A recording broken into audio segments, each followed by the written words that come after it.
María Esperanza jamás imaginó que una capilla abandonada en las afueras del pueblo sería el lugar donde Dios cambiaría completamente su destino, transformando 5 meses de humillaciones y maltratos en una historia de redención que inspiraría a miles de mujeres embarazadas alrededor del mundo. Era una mañana fría de octubre cuando María Esperanza Velázquez sintió por última vez el dolor punzante de los golpes de Rodrigo mientras tocaba suavemente su vientre de 5 meses, susurrando una oración desesperada que sería escuchada de una manera que jamás habría esperado. Las lágrimas corrían por sus mejillas hinchadas mientras recogía sus pocas pertenencias del suelo, donde habían quedado esparcidas después de que su esposo la empujara contra la pared por haberse atrevido a pedirle dinero para vitaminas prenatales. La casa que alguna vez consideró su hogar se había convertido en una prisión de gritos, golpes y humillaciones constantes, especialmente después de que doña Carmen, su suegra, llegara a vivir con ellos hace 3 meses, convirtiendo cada día en una pesadilla de críticas crueles hacia su embarazo. Rodrigo trabajaba en la construcción y llegaba cada noche más irritado que la anterior, descargando toda su frustración sobre María, mientras doña Carmen observaba con una sonrisa cruel, susurrando comentarios venenosos sobre cómo una mujer inútil y estéril como ella no merecía llevar en su vientre al nieto de la familia Herrera. Las palabras cortaban más profundo que cualquier golpe físico, especialmente cuando le decían que su embarazo era una maldición que había traído desgracia a la casa, que su bebé probablemente nacería deforme y maldecido por sus pecados ocultos. Cuéntanos en los comentarios desde qué ciudad nos escuchas. Dale a me gusta y suscríbete al canal antes de continuar con la historia. María Esperanza tenía 26 años y había soñado desde niña con ser madre, pero nunca imaginó que ese sueño se convertiría en su peor pesadilla. Era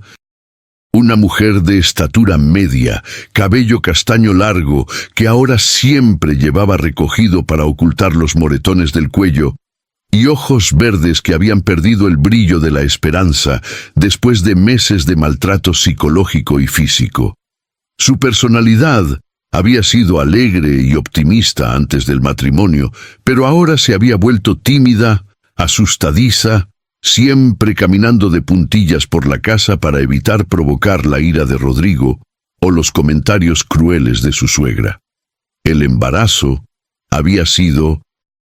inicialmente una bendición que llenó su corazón de ilusión, especialmente cuando vio las 2 líneas en la prueba de embarazo esa madrugada de mayo.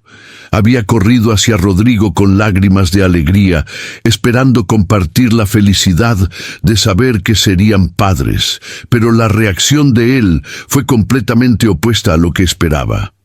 En lugar de abrazos y celebración, recibió gritos e insultos, acusaciones de haberlo engañado y de querer arruinar su vida con responsabilidades que él no estaba dispuesto a asumir. La situación empeoró dramáticamente cuando doña Carmen se mudó con ellos, supuestamente para ayudar durante el embarazo, pero en realidad para convertirse en la supervisora de cada humillación que María sufría diariamente. La mujer mayor, de 68 años, había criado a Rodrigo con mano de hierro después de que su esposo los abandonara, y veía en María una amenaza a la relación que tenía con su hijo único. Cada mañana comenzaba con comentarios sobre cómo María había atrapado a Rodrigo con el embarazo, cómo era una cazafortunas que solo quería vivir sin trabajar, y cómo el bebé que esperaba probablemente ni siquiera era de su hijo. Las humillaciones incluían desde negarle comida hasta obligarla a limpiar toda la casa de rodillas para que el bebé se acostumbrara al dolor que le esperaba en la vida. Doña Carmen había convencido a Rodrigo de que María fingía los dolores del embarazo para manipularlo y conseguir atención, por lo que cualquier queja sobre náuseas, dolor de espalda o fatiga era recibida con golpes y gritos sobre ser una mujer débil y mentirosa. La injusticia más dolorosa llegó el día que María se desmayó en el mercado por no haber comido en 2 días, y cuando los vecinos la llevaron al hospital, Rodrigo llegó furioso acusándola de hacer teatro para avergonzarlo públicamente. El doctor había explicado que tanto ella como el bebé estaban desnutridos y necesitaban cuidados especiales, pero Rodrigo solo escuchó excusas y gastos innecesarios que no estaba dispuesto a pagar. Esa mañana fatídica de octubre, después del golpe que la tiró al suelo, María sintió algo diferente en su interior. No era solo dolor físico o tristeza, era una voz silenciosa pero clara que le decía que era momento de salir de esa casa, o ella y su bebé morirían en manos de esos 2 monstruos que se hacían llamar familia. Mientras recogía su ropa rasgada y los pocos objetos personales que le quedaban, escuchó a doña Carmen gritando desde la cocina que más le valía tener la comida lista para cuando Rodrigo regresara del trabajo, o se iba a enterar de lo que era recibir una paliza de verdad. Pero esta vez, María no se dirigió hacia la cocina. Con su pequeña maleta de cartón en la mano y sus ahorros secretos de $17 escondidos en el sostén, caminó hacia la puerta principal mientras una extraña sensación de paz llenaba su corazón. No sabía hacia dónde iba, pero sabía con certeza absoluta que Dios no la dejaría desamparada en las calles con su bebé en el vientre. Era una fe que no podía explicar racionalmente, pero que se había fortalecido cada vez que sentía las pataditas de su hijo moverse dentro de ella, como si él también le dijera que era hora de buscar un lugar seguro donde ambos pudieran vivir. Caminó por las calles polvorientas del pueblo durante casi 2 horas, sintiendo ocasionalmente punzadas de dolor en la espalda baja, pero decidida a alejarse lo más posible de la casa del terror. Sus pies hinchados protestaban dentro de los zapatos gastados, pero su determinación era más fuerte que cualquier molestia física. Algunos vecinos la miraron con curiosidad al verla caminar con la maleta, pero nadie se atrevió a preguntar o ayudar. Todos conocían la reputación violenta de Rodrigo y preferían no involucrarse en asuntos de pareja. Fue durante esta caminata sin destino que María vio por primera vez la capilla abandonada de San Judas Tadeo, ubicada en una pequeña colina a las afueras del pueblo. El edificio de adobe había sido construido décadas atrás por misioneros, pero fue abandonado cuando se construyó la iglesia nueva en el centro del pueblo. Desde la distancia, parecía un refugio enviado del cielo, con sus paredes blancas descoloridas por el tiempo, y su pequeña torre, que aún conservaba una cruz de hierro oxidado que brillaba bajo el sol del mediodía. Algo en su corazón le dijo que se dirigiera hacia ese lugar, como si una fuerza invisible la estuviera guiando hacia allí. Con cada paso que daba cuesta arriba, sentía que se alejaba no solo físicamente de su antigua vida de sufrimiento, sino espiritualmente, hacia un nuevo capítulo donde ella y su bebé podrían encontrar la paz que tanto habían necesitado durante estos meses de pesadilla. María Esperanza había conocido a Rodrigo Herrera 2 años atrás, durante la feria anual del pueblo, cuando él tenía 26 años y trabajaba como jefe de obra en una construcción local. En ese momento parecía un hombre trabajador, irresponsable, siempre bien vestido y con dinero en los bolsillos, que la cortejó con flores y serenatas que hacían suspirar a todas las muchachas del vecindario. Ella tenía 24 años y trabajaba como cajera en la tienda de abarrotes de don Fernando, ganando apenas lo suficiente para ayudar a su tía Rosa, quien la había criado después de que sus padres murieran en un accidente automovilístico cuando ella tenía 12 años. Los primeros meses de noviazgo fueron como un cuento de hadas que la hizo olvidar todos los años de soledad y tristeza que había vivido desde la muerte de sus padres. Rodrigo llegaba cada domingo después de misa con chocolates y le prometía que pronto se casarían para formar la familia hermosa que ambos merecían. La llevaba a pasear por la plaza central, le compraba vestidos nuevos y la presentaba orgullosamente como su futura esposa a todos sus conocidos, haciéndola sentir por primera vez en su vida como la mujer más afortunada del mundo. Sin embargo, había señales de alarma que María decidió ignorar, cegada por la ilusión del amor romántico que había soñado durante tantos años de soledad. Rodrigo tenía explosiones de ira cuando otros hombres la saludaban en la calle, acusándola de coquetear y exigiéndole que bajara la mirada cuando caminaran juntos por el pueblo. También notó que nunca tenía dinero para las citas cuando había estado bebiendo con sus amigos la noche anterior, y que siempre encontraba excusas para no presentarle a su madre, diciendo que doña Carmen era muy exigente con las mujeres que se acercaban a su único hijo. La manipulación emocional comenzó gradualmente durante el noviazgo, con comentarios aparentemente inocentes sobre cómo María podría verse mejor si perdiera unos kilos, o cómo debería aprender a cocinar comida más sabrosa si quería ser una buena esposa. Cada crítica venía envuelta en una declaración de amor, como «Te digo esto porque te amo y quiero que seas perfecta para mí», lo que la confundía y la hacía pensar que sus demandas eran normales en una relación de pareja. El control se intensificó después de la boda, una ceremonia pequeña y triste en la iglesia del pueblo donde solo asistieron algunos familiares lejanos de ambos lados. María había soñado con una celebración alegre, pero Rodrigo insistió en que no tenía sentido gastar dinero en fiestas cuando podían usarlo para su futuro hogar. La luna de miel consistió en 2 días en un hotel barato del pueblo vecino, donde Rodrigo pasó más tiempo bebiendo en el bar que acompañando a su nueva esposa. Una vez instalados en la casa que Rodrigo había heredado de su abuelo, la verdadera personalidad de su esposo salió a la superficie como un monstruo que había estado escondido detrás de una máscara de encanto superficial. Las noches románticas se convirtieron en sesiones de críticas constantes sobre todo lo que María hacía mal. La comida estaba muy salada, la casa no estaba lo suficientemente limpia, su ropa no era apropiada, su manera de hablar era demasiado atrevida para una mujer casada. La primera bofetada llegó 3 meses después de la boda, cuando María se atrevió a sugerir que podrían visitar la tumba de sus padres en el aniversario de su muerte.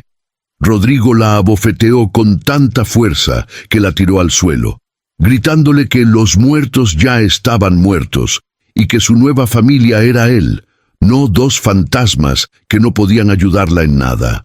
Después lloró y le pidió perdón, prometiendo que nunca volvería a pasar y que había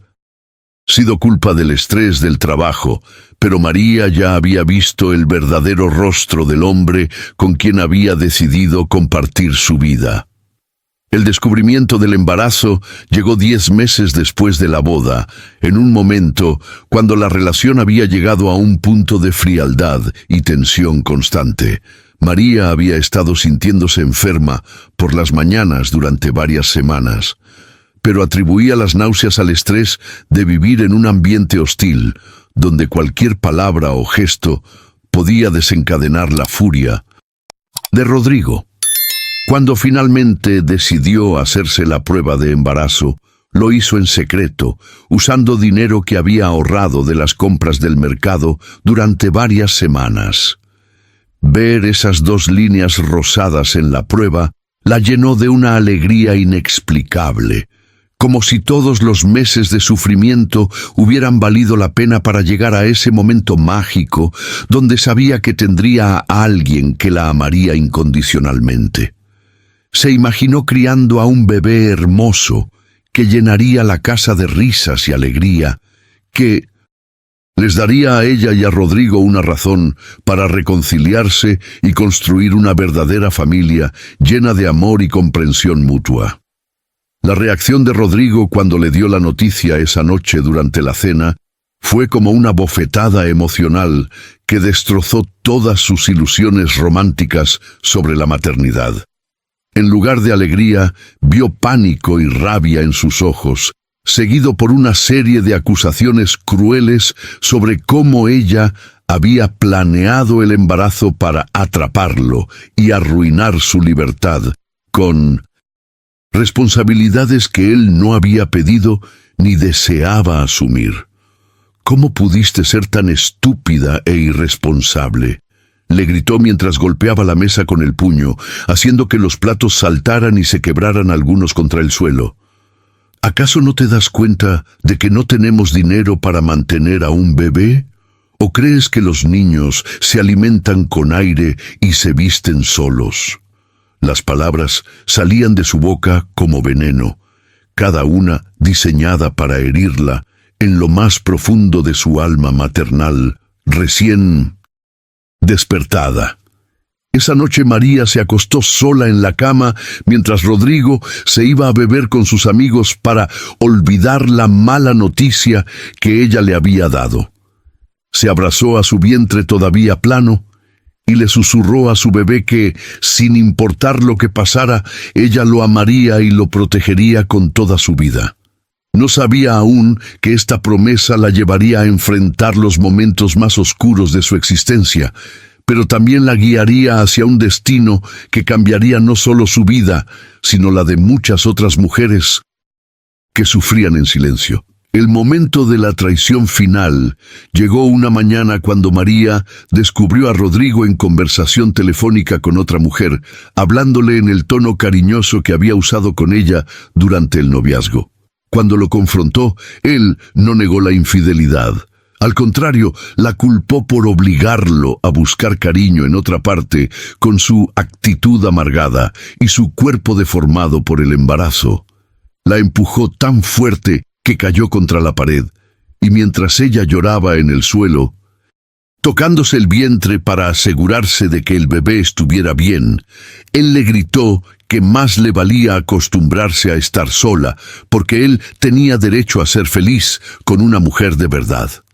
Sin familia que la respaldara y sin dinero propio, María se encontró completamente desprotegida en un mundo que parecía haberse confabulado contra ella y su bebé no nacido. Los vecinos la miraban con lástima, pero nadie se ofrecía a ayudarla. Algunos incluso susurraban que algo habría hecho para que su esposo la tratara así, porque en su mentalidad conservadora, una mujer virtuosa nunca sufría maltrato en su matrimonio. Ahora, mientras subía la colina hacia la capilla abandonada, María sentía que estaba caminando hacia un encuentro divino que cambiaría su destino para siempre. No sabía qué esperaba encontrar en ese lugar sagrado, olvidado por los hombres, pero en su corazón sabía que Dios había estado preparando ese refugio, especialmente para ella y su bebé, esperando el momento perfecto para mostrarle que nunca había estado realmente sola en sus momentos de mayor desesperación. La capilla de San Judas Tadeo se alzaba ante María como una visión enviada directamente del cielo, con sus muros de adobe blanqueados por años de sol y lluvia que le daban una apariencia etérea y misteriosa. La pequeña construcción había sido edificada en 1942 por el padre Miguel Santander, un misionero jesuita que dedicó su vida a servir a los pueblos más pobres de la región, pero que murió de fiebre tifoidea apenas 5 años después de completar la obra de su corazón. Desde entonces, el lugar había permanecido cerrado al culto, aunque los ancianos del pueblo todavía recordaban con reverencia los milagros que solían ocurrir durante las misas del Padre Miguel. Al acercarse a la entrada principal, María notó que la puerta de madera maciza estaba ligeramente entreabierta, como si alguien la hubiera estado esperando precisamente en ese momento. La bisagra oxidada crujió suavemente cuando empujó la puerta, y el sonido resonó en el interior vacío como una bienvenida silenciosa que la invitaba a entrar al santuario sagrado. Un rayo de sol dorado se filtraba a través de una pequeña ventana circular en la parte superior de la pared, creando un círculo de luz sobre el altar de piedra donde aún se conservaba una imagen tallada de San Judas Tadeo, el santo patrón de las causas perdidas. El aire dentro de la capilla estaba fresco y perfumado, con un aroma dulce que no podía identificar, como si flores invisibles hubieran estado floreciendo en ese espacio sagrado durante décadas. Las paredes estaban decoradas con frescos descoloridos que representaban escenas bíblicas de mujeres valientes. Esther salvando a su pueblo, Ruth siguiendo a Noemí hacia una nueva vida, María Magdalena siendo perdonada y transformada por el amor divino. Era como si el lugar hubiera sido diseñado específicamente para consolar a mujeres que habían perdido toda esperanza en la humanidad. María se acercó lentamente al altar, sintiendo una presencia amorosa que la rodeaba como un abrazo invisible que consolaba su alma herida. Dejó caer su maleta de cartón junto a uno de los bancos de madera tallados a mano y por primera vez en meses se atrevió a sentarse tranquilamente sin temor a ser golpeada o insultada por alguien. El silencio del lugar no era vacío ni solitario, estaba lleno de una paz que penetraba hasta los rincones más profundos de su corazón destrozado. Mientras permanecía sentada en el banco, tocando suavemente su vientre de 5 meses, María comenzó a sentir que no había llegado a ese lugar por casualidad. Cada paso que había dado desde que salió de la casa del terror había sido guiado por una mano divina que conocía exactamente lo que ella y su bebé necesitaban para sobrevivir. Era una sensación que no podía explicar con palabras, pero que llenaba todo su ser con una certeza absoluta de que estaba exactamente donde Dios quería que estuviera en ese momento de su vida. La necesidad de refugio se hizo evidente cuando comenzó a oscurecer y María se dio cuenta de que no tenía ningún otro lugar donde pasar la noche. Sus $17 no alcanzaban para pagar ni siquiera una noche en el hotel más barato del pueblo. Y regresar a la casa de Rodrigo significaba una muerte segura para ella y su bebé. Mientras examinaba la capilla con ojos prácticos, notó que el lugar tenía todo lo necesario para crear un hogar temporal, muros sólidos que la protegerían del clima, un techo en buenas condiciones, ventanas que proporcionaban luz natural durante el día y una sensación de seguridad que no había experimentado en meses. En una esquina trasera de la capilla, descubrió una pequeña sacristía que parecía haber sido usada por el Padre Miguel para guardar los objetos litúrgicos. El cuarto tenía una ventana que daba hacia el bosque de pinos que rodeaba la colina, proporcionando una vista hermosa y una ventilación natural que mantenía el aire fresco y puro. María decidió que este sería su dormitorio, un lugar íntimo donde podría hablar con su bebé todas las noches sin temor a ser escuchada por oídos hostiles.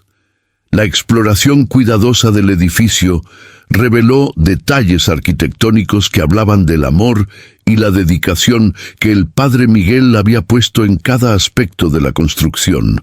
Los muros tenían nichos tallados donde se habían colocado velas votivas, creando un ambiente de oración permanente que invitaba a la contemplación y la conexión espiritual. El piso de ladrillo rojo había sido pulido hasta obtener un brillo que reflejaba la luz de las ventanas, y aunque había acumulado polvo durante años de abandono, conservaba su belleza original. Junto al altar principal, María encontró una pequeña fuente de agua bendita tallada en piedra que milagrosamente aún contenía agua cristalina que parecía haberse mantenido fresca y pura a pesar de los años de abandono. Era como si el lugar hubiera estado preservado por manos angélicas, esperando el momento exacto cuando una mujer embarazada y desesperada necesitara un santuario donde refugiarse de la crueldad del mundo exterior. Las ventanas de la capilla estaban orientadas de tal manera que captaban la luz del amanecer y del atardecer, llenando el espacio interior con tonalidades doradas que creaban una atmósfera celestial durante las horas más hermosas del día. María se imaginó despertando cada mañana con la luz suave del alba, acariciando su rostro, y durmiendo cada noche, arrullada por la luz plateada de la luna que se filtraba a través de los cristales emplumados. En la parte posterior de la capilla, detrás del altar, había una pequeña puerta que conducía a un jardín abandonado donde aún crecían hierbas medicinales y flores silvestres que habían sido plantadas décadas atrás por el padre Miguel. El jardín estaba rodeado por un muro de piedra bajo que lo separaba del bosque, creando un espacio íntimo y protegido donde María podría caminar y meditar durante las horas de ejercicio recomendadas para su embarazo. Mientras recorría cada rincón de su nuevo refugio, María sentía que estaba descubriendo no solo un lugar físico donde vivir, sino un santuario espiritual donde podría reconectarse con la mujer fuerte y valiente que había sido antes de que el maltrato destrozara su autoestima. Cada detalle del lugar parecía estar diseñado para sanar su alma herida y prepararla para la maternidad con dignidad y esperanza. Durante sus primeras horas en la capilla, encontró varios objetos que habían sido olvidados cuando el lugar fue cerrado al culto. Había una vieja escoba de palma que podría usar para limpiar, algunos candelabros de bronce que añadían elegancia al ambiente, y una pequeña mesa de madera que podría servir como superficie para comer y escribir. También descubrió una colección de libros religiosos en un armario de la sacristía, incluyendo una Biblia encuadernada en cuero que se abría automáticamente en los salmos, como si hubiera sido consultada frecuentemente por manos que buscaban consuelo en los momentos más difíciles. Lo más sorprendente fue encontrar una caja de madera tallada debajo del altar, parcialmente oculta por años de polvo y telarañas. La caja estaba cerrada con un candado oxidado, pero al examinarla más de cerca, María notó que tenía grabados símbolos religiosos y las iniciales MS, que correspondían al nombre del padre Miguel Santander. Era evidente que esta caja contenía algo importante que el sacerdote había querido preservar, y aunque no podía abrirla inmediatamente, María sintió que su descubrimiento no era una coincidencia, sino parte del plan divino que la había llevado hasta ese lugar sagrado. La primera noche en la capilla, María durmió más profundamente de lo que había dormido en meses, arrullada por el sonido del viento que susurraba oraciones entre los pinos que rodeaban su nuevo hogar. Por primera vez desde que comenzó su embarazo, despertó sin moretones nuevos y sin el temor de recibir golpes o insultos antes del desayuno. Era el comienzo de una nueva vida donde ella y su bebé podrían crecer en paz y dignidad. La vida en la capilla abandonada comenzó a tomar forma con una rutina que alimentaba tanto el cuerpo como el alma de María, quien descubrió que la soledad sagrada era infinitamente preferible a la compañía tóxica que había dejado atrás en casa de Rodrigo. Cada amanecer la recibía con rayos dorados que se filtraban a través de la ventana circular del altar, despertándola suavemente como un reloj celestial que marcaba el inicio de días llenos de posibilidades que antes parecían imposibles. Su primer acto cada mañana era tocar su vientre y susurrarle «buenos días» a su bebé, estableciendo una conexión maternal que se había visto interrumpida por meses de estrés y maltrato. La organización del espacio sagrado se convirtió en un acto de amor propio y preparación para la maternidad. María limpió cuidadosamente cada rincón de la capilla, quitando años de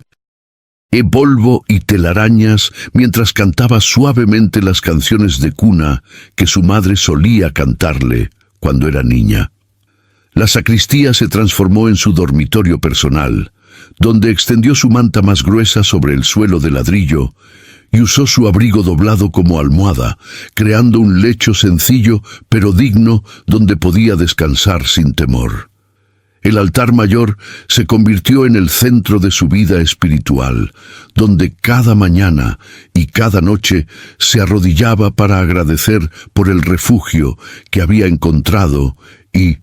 pedir protección para su bebé. La imagen de San Judas Tadeo parecía sonreírle con comprensión paternal, recordándole que las causas perdidas tenían un defensor especial en el cielo que nunca abandonaba a quienes mantenían viva la fe en los momentos más oscuros de la existencia humana. Los desafíos prácticos del embarazo en condiciones primitivas requirieron creatividad y determinación que María no sabía que tenía. El agua fresca la obtenía de un pequeño manantial que descubrió a 50 metros de la capilla, caminando cada mañana con una vasija de barro que encontró en la sacristía para recoger el líquido cristalino que brotaba de la tierra como un regalo divino. El ejercicio diario de subir y bajar la colina ayudaba a mantener su cuerpo fuerte para el parto, mientras que el aire puro del bosque llenaba sus pulmones con oxígeno que beneficiaba tanto a ella como a su bebé. La alimentación se convirtió en su mayor desafío, ya que sus $17 debían durar hasta encontrar una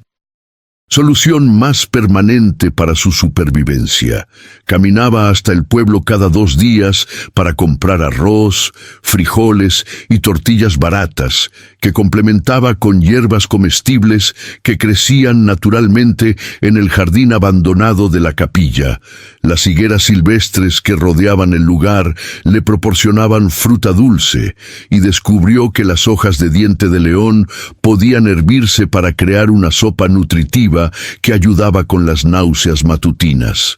Durante las tardes, cuando el sol calentaba las piedras de la capilla, María se sentaba en el jardín posterior para remendar su ropa y planificar el futuro de su bebé. Había encontrado hilo y agujas en un costurero olvidado en la sacristía, junto con retazos de tela que usaba para crear pequeñas prendas para su hijo, bordando cada prenda con oraciones susurradas que se convertían en bendiciones tejidas en cada puntada. Las preocupaciones médicas la mantuvieron despierta algunas noches, especialmente cuando sentía dolores extraños o cuando el bebé se movía menos de lo normal. Sin acceso a atención prenatal, dependía completamente de su intuición maternal y de las oraciones constantes para asegurarse de que su embarazo se desarrollara normalmente. Había leído en uno de los libros de la sacristía que las mujeres habían dado a luz durante siglos sin médicos, confiando en la sabiduría de sus cuerpos y en la protección divina que nunca fallaba. a quienes mantenían fe absoluta. Los momentos más hermosos llegaban al atardecer, cuando María se sentaba frente al altar con la Biblia del Padre Miguel abierta en sus piernas, leyendo en voz alta los salmos que hablaban de protección divina y esperanza renovada. Su voz resonaba suavemente en la capilla vacía, pero no se sentía sola. Era como si coros invisibles de ángeles la acompañaran en sus oraciones vespertinas, llenando el espacio sagrado con armonías celestiales que consolaban su corazón materno.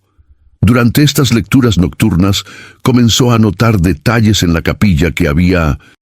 pasado por alto durante sus primeros días. Algunos ladrillos del piso tenían grabados símbolos y fechas que parecían marcar eventos importantes en la historia del lugar. Las vigas del techo tenían tallados nombres de familias que habían contribuido a la construcción, creando una genealogía de fe que conectaba a María con generaciones de creyentes que habían encontrado esperanza en ese mismo espacio sagrado. La caja misteriosa debajo del altar se convirtió en el centro de su curiosidad creciente, especialmente durante las noches cuando no podía dormir debido a las patadas entusiastas de su bebé. María examinaba el candado oxidado a la luz de las velas, preguntándose qué tesoros espirituales había preservado el Padre Miguel para futuras generaciones de fieles que pudieran necesitar su sabiduría y guía en momentos de crisis. Una noche, mientras rezaba frente a la imagen de San Judas Tadeo, María sintió una inspiración súbita que la llevó a buscar entre los libros de la sacristía hasta encontrar una pequeña llave dorada escondida dentro de las páginas de un misal antiguo. La llave encajaba perfectamente en el candado de la caja misteriosa, como si hubiera estado esperando durante décadas que la persona correcta llegara en el momento preciso para descubrir los secretos que contenía. Sus manos temblaron mientras abría la caja, sabiendo intuitivamente que estaba a punto de descubrir algo que cambiaría completamente el curso de su vida y la de su bebé no nacido. El interior de la caja estaba forrado con terciopelo rojo que había preservado perfectamente los objetos que el Padre Miguel consideró lo suficientemente importantes como para ocultarlos y protegerlos para la posteridad. Los pequeños descubrimientos diarios en la capilla comenzaron a crear un patrón que María no podía ignorar, como si cada objeto encontrado fuera una pista dejada por una mano divina para guiarla hacia un destino que aún no podía imaginar completamente. Entre los libros de la sacristía encontró un diario personal del Padre Miguel, escrito con una caligrafía elegante que narraba no solo sus experiencias como misionero, sino también los milagros extraordinarios que había presenciado durante sus años de servicio en la capilla. Las páginas amarillentas del diario revelaban que el Padre Miguel había tenido visiones proféticas sobre una mujer embarazada que llegaría a la capilla en sus momentos de mayor necesidad, describiendo con detalles asombrosos las circunstancias exactas que habían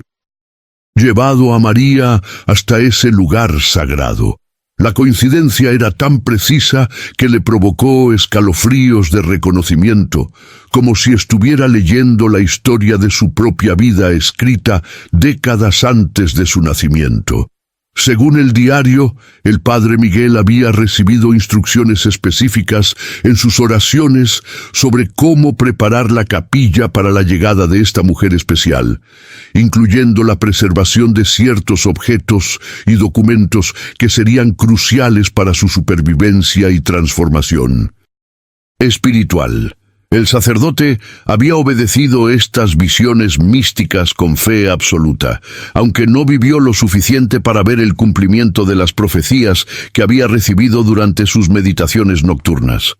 Las referencias en el diario a la caja de los tesoros celestiales coincidían exactamente con la caja de madera que María había encontrado debajo del altar, confirmando que su descubrimiento no había sido accidental, sino parte de un plan divino orquestado con precisión celestial. El Padre Miguel había escrito que esta caja contenía todo lo necesario para que la mujer elegida transforme su sufrimiento en bendición para muchas otras almas perdidas.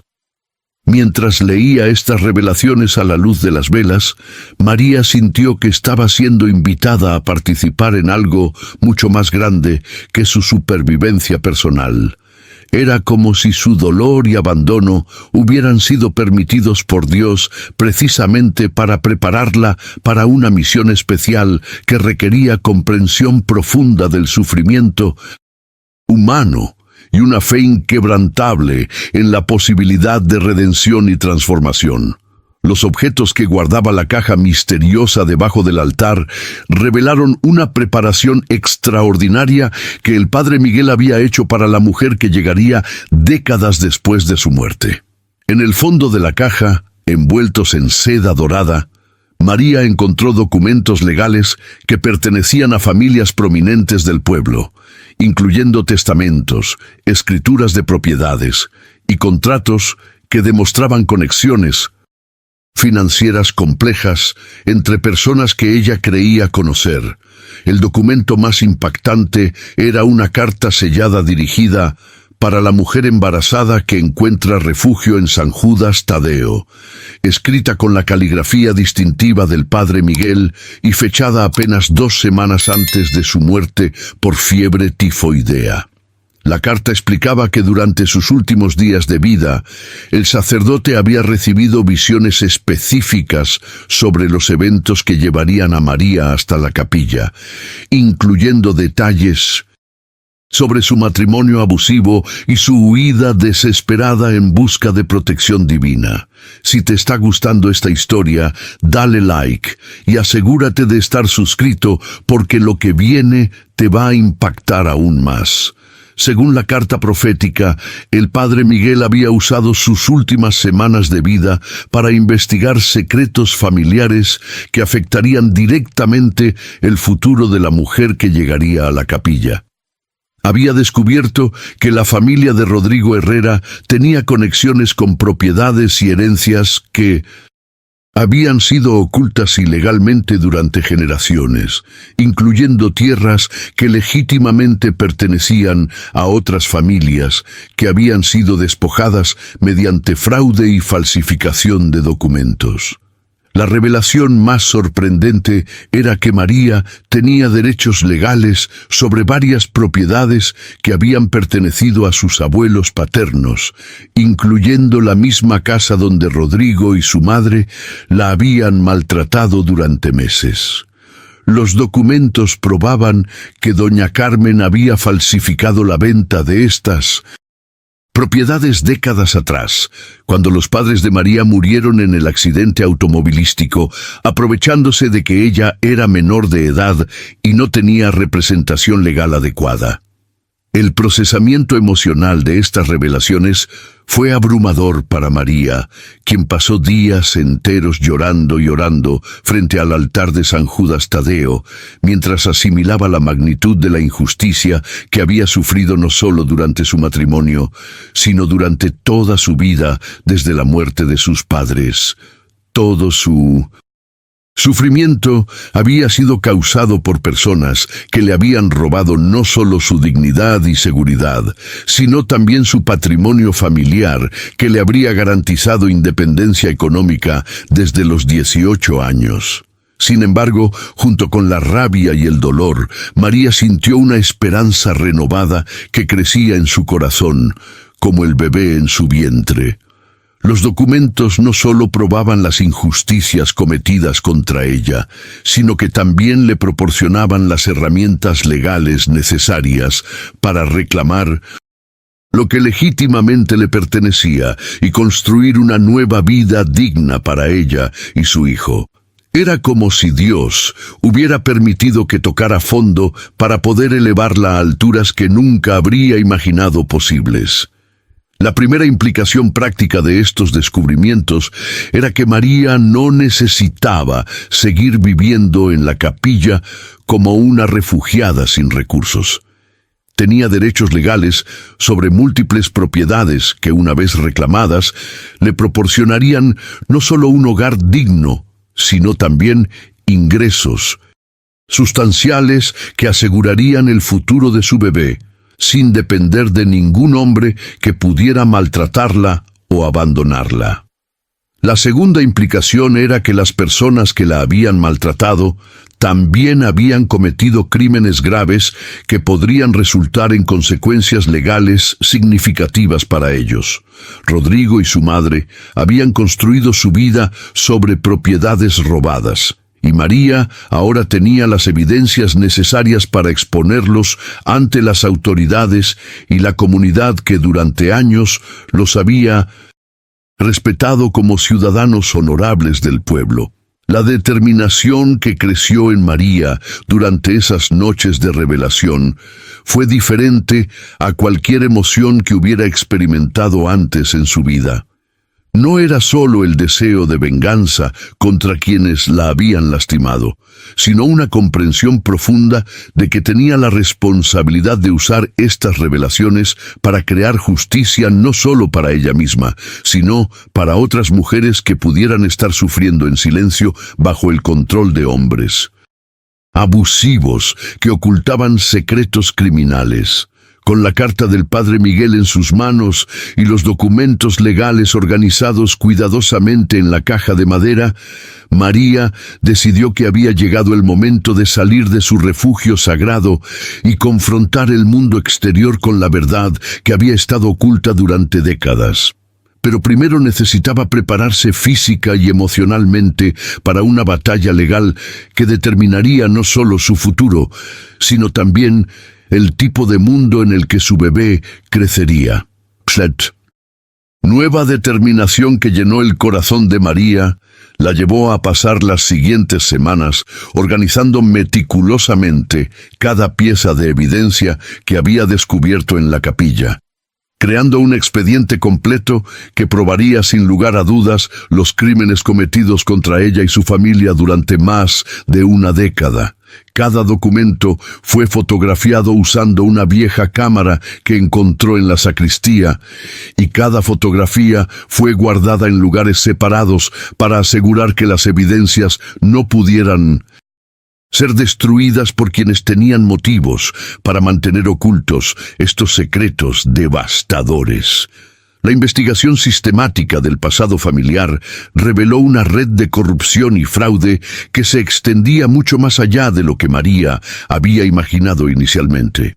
Los registros probaban que doña Carmen había trabajado durante décadas como empleada del registro civil, donde tenía acceso a documentos de familias que habían perdido a sus proveedores principales, permitiéndole falsificar transferencias de propiedades que luego vendía a precios muy por debajo del valor real del mercado inmobiliario local. El patrón criminal incluía la falsificación sistemática de certificados de defunción que permitían a doña Carmen declarar muertos a propietarios que simplemente habían abandonado el pueblo, apropiándose de sus tierras mediante procesos legales fraudulentos que ningún juez había investigado adecuadamente debido a la reputación aparentemente intachable que ella había construido en la comunidad religiosa local. María descubrió que al menos 7 familias habían sido despojadas de sus patrimonios usando métodos similares durante los últimos 20 años. Mientras organizaba las evidencias, María también se preparó físicamente para los confrontos que sabía que tendría que enfrentar en las próximas semanas.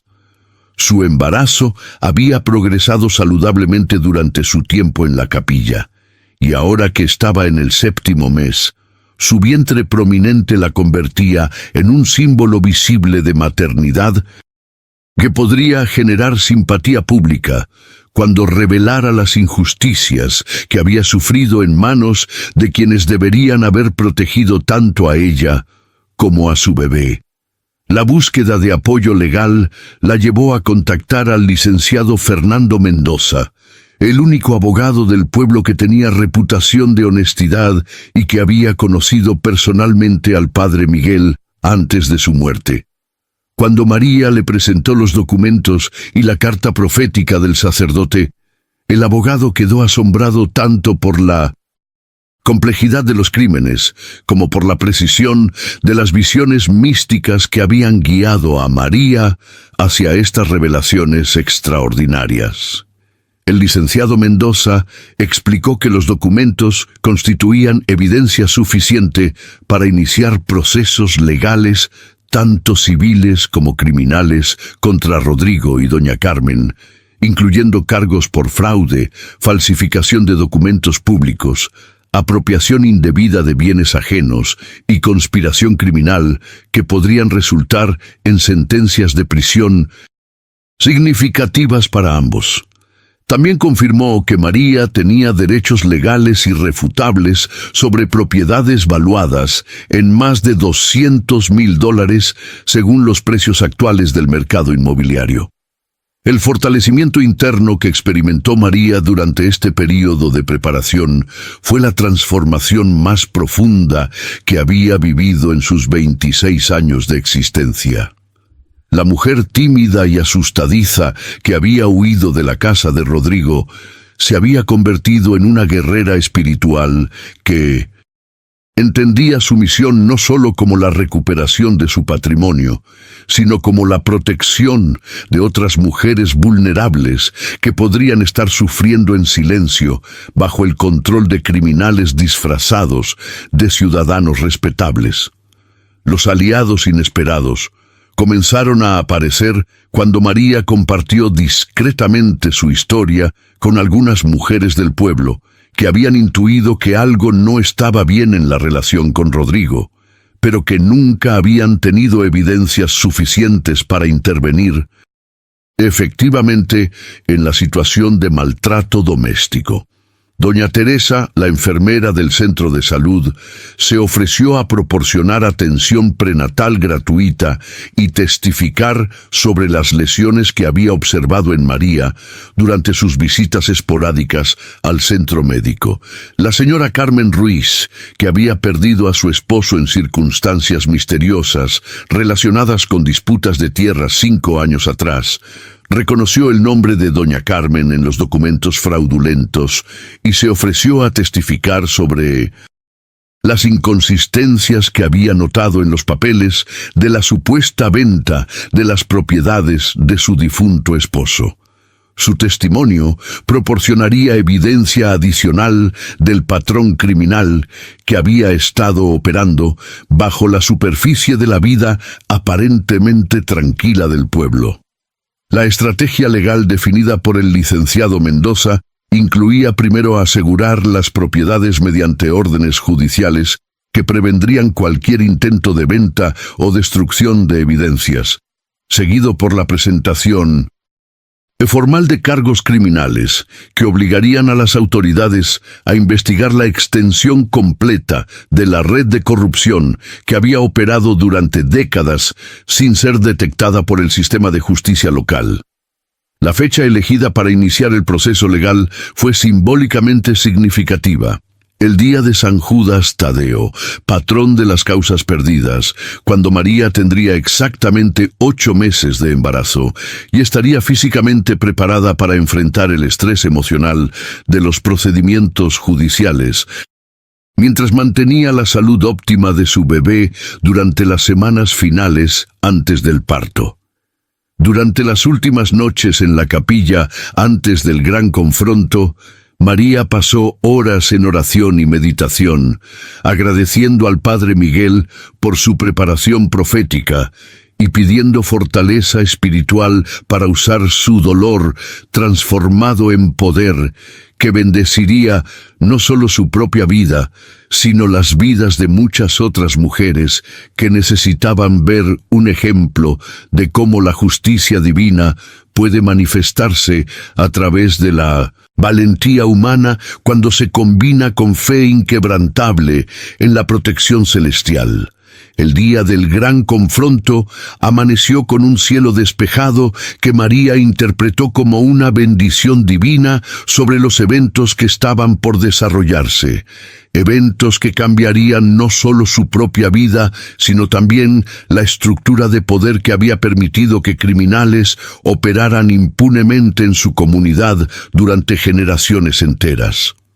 A las 8 de la mañana, vestida con su mejor vestido de maternidad y llevando consigo una copia completa de todas las evidencias organizadas en una carpeta de cuero que el licenciado Mendoza le había proporcionado, María caminó desde la capilla hacia el centro del pueblo, donde tendría lugar la primera audiencia judicial que determinaría el curso futuro de su existencia. La llegada al juzgado causó revuelo inmediato entre los vecinos que se habían reunido para presenciar los procedimientos, especialmente porque muchos no habían visto a María desde el día que desapareció de la casa de Rodrigo hace 3 meses. Su apariencia había cambiado dramáticamente durante su tiempo en la capilla. Irradiaba una confianza y dignidad que contrastaba completamente con la mujer asustadiza y golpeada que había sido víctima de maltrato doméstico durante meses sin que nadie interviniera efectivamente. El encuentro inicial con Rodrigo y doña Carmen en los pasillos del juzgado fue un momento de tensión electrizante que reveló inmediatamente la diferencia de poder que había ocurrido durante la ausencia de María. Mientras ellos la miraban con desprecio, esperando ver a la misma mujer quebrada que habían maltratado, se encontraron frente a una mujer embarazada que los miraba con compasión pero sin miedo, sosteniendo documentos que sabían que podrían destruir completamente las vidas que habían construido sobre fundamentos criminales. Rodrigo intentó inicialmente acercarse a María con una sonrisa falsa y palabras melosas sobre cómo la había extrañado y quería reconciliarse para el bien del bebé que esperaban, pero su actuación se desmoronó rápidamente cuando María le respondió con voz clara y firme que ella ya no era la mujer que él podía manipular y controlar mediante miedo y violencia. La presencia de varios vecinos y del licenciado Mendoza evitó que Rodrigo recurriera a la agresión física que había usado durante el matrimonio para silenciar cualquier resistencia. La presentación de las evidencias ante el juez municipal creó un silencio sepulcral en la sala. Cuando María, con voz firme a pesar de su avanzado embarazo, leyó la carta profética del Padre Miguel que describía con precisión asombrosa los eventos que habían llevado hasta ese momento. Los documentos legales fueron examinados por un experto en escrituras antiguas que confirmó su autenticidad, mientras que un especialista en grafología confirmó que las firmas falsificadas en los documentos fraudulentos no correspondían a las personas que supuestamente habían autorizado las transferencias en propiedades. Los testimonios de las víctimas adicionales que se habían presentado como testigos crearon un cuadro devastador de corrupción sistemática que había afectado a múltiples familias durante décadas. La señora Carmen Ruiz describió cómo había perdido la propiedad de su difunto esposo mediante procesos que ahora reconocía como fraudulentos, mientras que don Alberto Fernández testimonió sobre cómo había sido presionado para vender sus tierras a precios ridículamente bajos después de que aparecieran problemas con sus documentos de propiedad que requerían correcciones costosas. Las revelaciones sobre el trabajo de doña Carmen en el registro civil durante 30 años proporcionaron el contexto necesario para entender cómo había tenido acceso a información privilegiada sobre muertes, viajes y ausencias que le permitían identificar propiedades vulnerables que podían ser apropiadas mediante procesos legales manipulados. Su reputación como mujer religiosa y respetable había servido como camuflaje perfecto para una operación criminal sofisticada que había generado beneficios sustanciales a expensas de familias vulnerables. La reacción de shock y negación de los acusados incluyó intentos desesperados de desacreditar tanto los documentos como los testimonios, con Rodrigo alegando que María había inventado toda la historia para vengarse de él por su disciplina marital justificada, mientras que doña Carmen insistía en que todos los documentos eran falsificaciones creadas por enemigos celosos de su éxito en los negocios inmobiliarios. Sin embargo, sus argumentos se desmoronaron rápidamente cuando el licenciado Mendoza presentó evidencias adicionales que habían sido verificadas por múltiples expertos independientes. El peritaje caligráfico de las firmas falsificadas reveló patrones consistentes que indicaban que todas habían sido creadas por la misma mano. Y la comparación con documentos conocidos, escritos por doña Carmen, mostró similitudes que no podían ser explicadas como coincidencias. Además, los registros bancarios subpoenaed por el tribunal revelaron depósitos sustanciales en las cuentas de doña Carmen que coincidían temporalmente con las fechas de las supuestas ventas fraudulentas. La evidencia médica presentada por doña Teresa documentó las lesiones físicas que María había sufrido durante su matrimonio, incluyendo fotografías de moretones y laceraciones que habían sido tomadas discretamente durante sus visitas al centro de salud. El testimonio médico estableció un patrón de violencia doméstica escalada que había puesto en peligro tanto la vida de María como la de su bebé, proporcionando contexto adicional para entender por qué ella había necesitado huir de su hogar matrimonial. El momento climático llegó cuando el juez pronunció las órdenes preliminares que congelaban todas las propiedades en disputa y autorizaban investigaciones criminales formales contra Rodrigo y doña Carmen por múltiples cargos que incluían fraude, falsificación, apropiación indebida, violencia doméstica y conspiración criminal. Las órdenes también incluían medidas de protección que prohibían cualquier contacto entre los acusados y María, asegurando su seguridad física durante las etapas posteriores del proceso legal. La virada de poder fue evidente cuando María salió del juzgado rodeada por vecinos que la felicitaban por su valentía, mientras que Rodrigo y doña Carmen fueron escoltados por oficiales judiciales para procedimientos de identificación criminal que marcarían el comienzo de consecuencias legales que alterarían permanentemente sus posiciones sociales en la comunidad. La mujer que había entrado al juzgado como víctima había salido como una fuerza de justicia que había expuesto décadas de crímenes ocultos. Esa noche, María regresó a la capilla de San Judas Tadeo para agradecer por la protección divina que había hecho posible su victoria, sabiendo que, aunque la batalla legal continuaría durante meses, ya había recuperado no solo su dignidad, sino también los recursos económicos necesarios para criar a su bebé en un ambiente de seguridad y abundancia que honraría la memoria de los padres que había perdido y la sabiduría profética del Padre Miguel, que había preparado el camino para su liberación. Las repercusiones inmediatas del juicio se sintieron por todo el pueblo como ondas sísmicas que transformaron relaciones exámenes sociales y revelaron verdades que habían estado ocultas bajo décadas de apariencias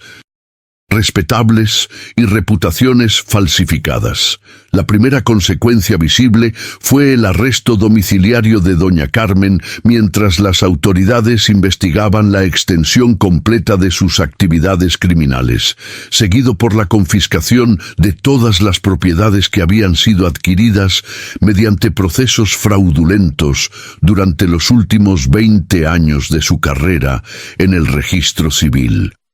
Rodrigo perdió inmediatamente su trabajo en la construcción cuando su empleador se enteró de los cargos criminales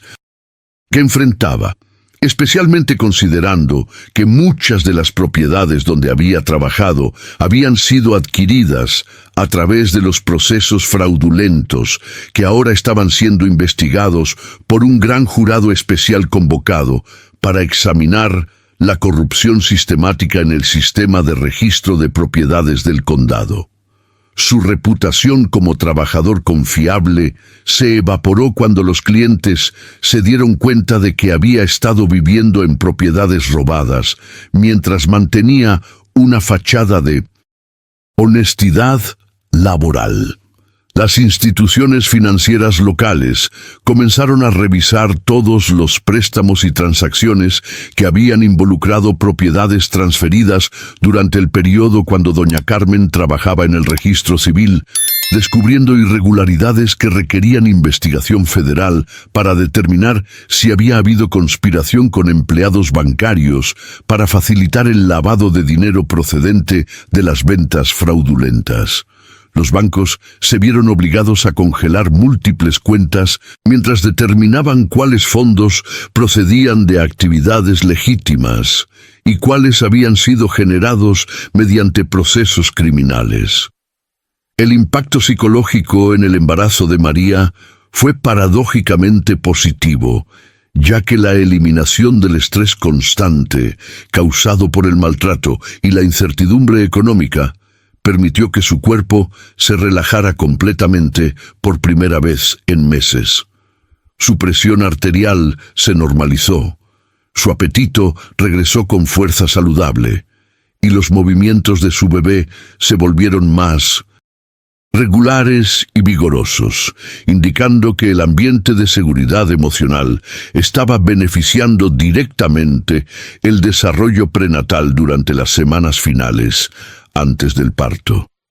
Doña Teresa, la enfermera del centro de salud, comenzó a proporcionar cuidados prenatales intensivos sin costo para asegurar que María y su bebé recibieran la atención médica que les había sido negada durante meses de maltrato doméstico. Los exámenes médicos revelaron que, a pesar del estrés y la desnutrición que había sufrido, tanto María como su bebé estaban en excelente condición física, un resultado que doña Teresa atribuyó tanto al aire puro y la vida tranquila en la capilla, como a la intervención divina que había protegido a madre e hijo durante los momentos más difíciles. Las reacciones sociales variaron dramáticamente dependiendo de las relaciones anteriores que los vecinos habían tenido con los acusados,